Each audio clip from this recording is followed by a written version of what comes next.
Good morning, ma'am. My name is James Zanatico. So this will be my instructional materials, which represents the model of the angle of elevation, which is my topic. So this works as or as stated by the definition of angle of elevation. It is the angle created by the eye level, and the eye of sight. So this will be the eye level of the builder. That will be 0.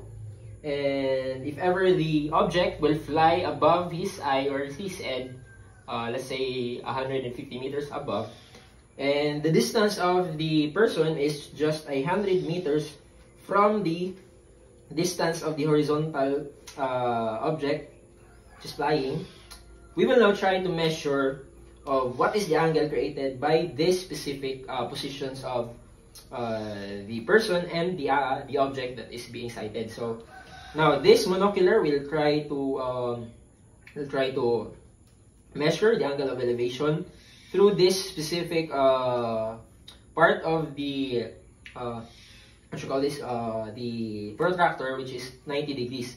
So now in this specific given, we can measure it with just pointing out the specific object, which now gives us approximately the measures of let's say 45 degrees, which is now being sighted by the builder or the person. So now let's say this is not given, and now we are going to solve for a specific angle of elevation if the object is just 100 meters away without using these blueprints or these guides.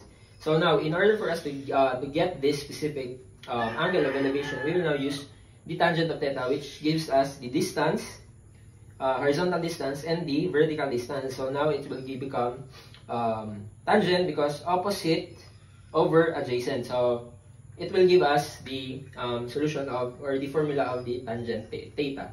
So now in that specific manner, we can help the students to solve for the angle of elevation, and we can help them relate the angle of elevation in real life situation. Thank you, ma'am.